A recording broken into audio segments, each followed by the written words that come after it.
Tinawag ni Presidential Son at House Majority Leader Sandro Marcos na destabilisasyon ang mga akusasyon ni dating Congressman Zaldico matapos niyang idawit ito sa budget insertions.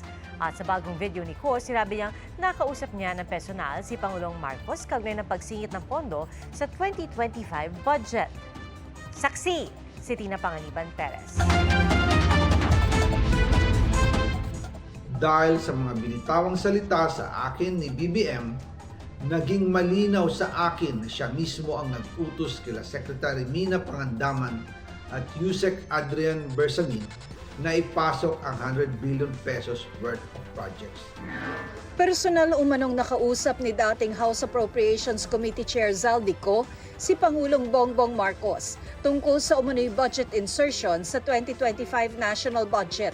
Sabi ni Ko sa bagong video na inilabas ngayong araw, si DOJ Undersecretary Jojo Cadiz ang nag-ayos ng kanilang pulong noong Marso. Si Yusek Jojo Cadiz ang nag-ayos ng aming meeting noong March 2025 sa 1201 Aguado Street, tapat ng Malacanang, Gate 4. Pero sa halip na kumalma ang Pangulo, lalos lang siyang nagalit. Sa halip na itanggi o linawin niya ang tungkol sa 100 billion insertion, pinagsabihan niya kami ni dating Speaker Romualdez at sa akin mismo, diretsahan niyang sinabi, "Huwag mo akong pigilan sa mga insertions ko. Huwag ka nang makialam sa budget."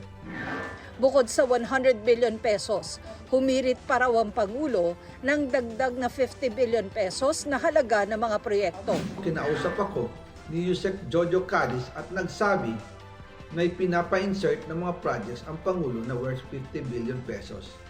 And sinabi ko kay Yusek Jojo na meron ng instruction kay Secretary Mina Pangandaman at Yusek Adrian Bersamin about the 100 billion pesos insertion.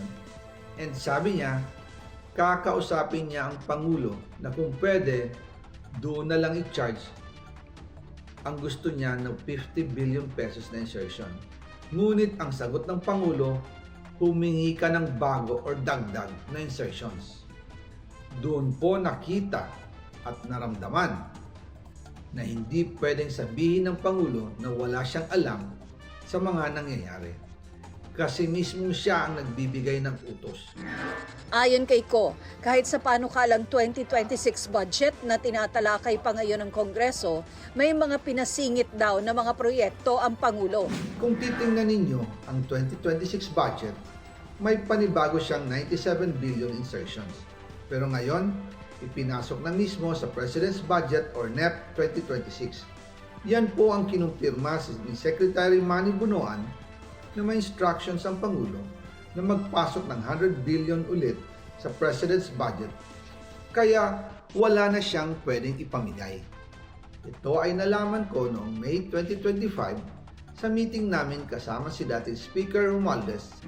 Idinawit din ni Ko si Presidential Son at House Majority Leader Sandro Marcos sa budget insertions.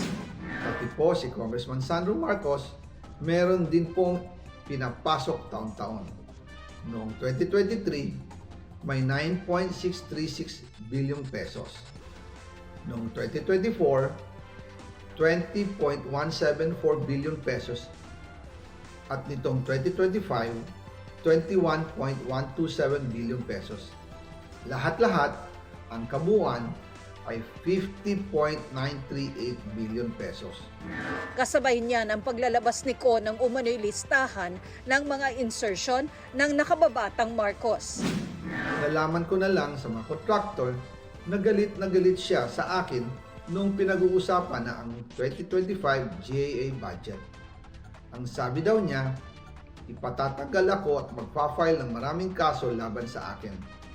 Kasi kulang ng 8 billion pesos yung insertion na gusto niyang ipasok. Ang dahilan daw, may mga contractor na nakapag-advance na sa kanya at dahil hindi na ipasok ang buong halaga, kailangan daw niyang magsauli sa mga yon.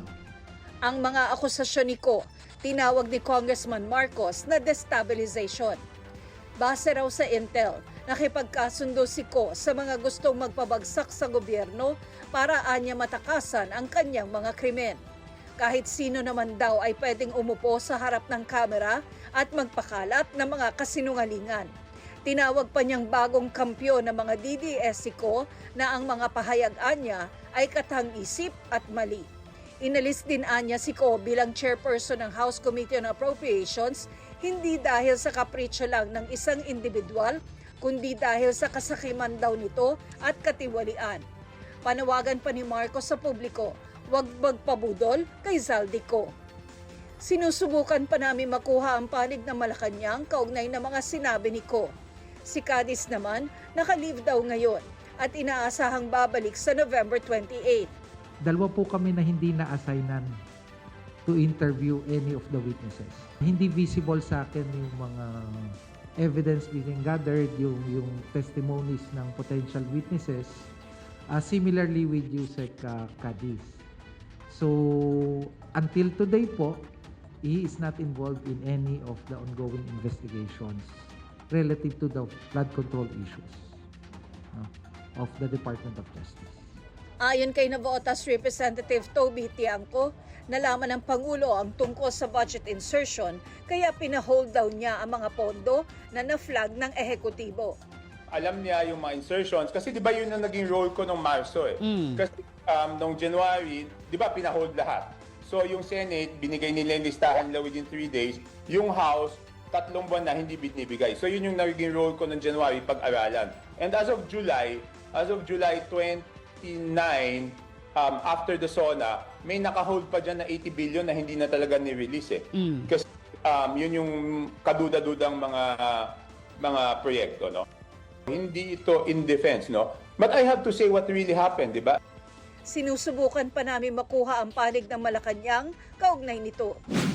Sa gitna ng mga isyu sa pondo, naghain ang Makabayan Block ng resolusyon para paimbestigahan sa Kamara ang mga pahayag ni Ko at dating DPWH Undersecretary Roberto Bernardo. Para sa GMA Integrated News, ako si Tina Panganiban Perez, ang inyong saksi. Mga kapuso, maging una sa saksi. Mag-subscribe sa GMA Integrated News sa YouTube para sa iba't ibang balita.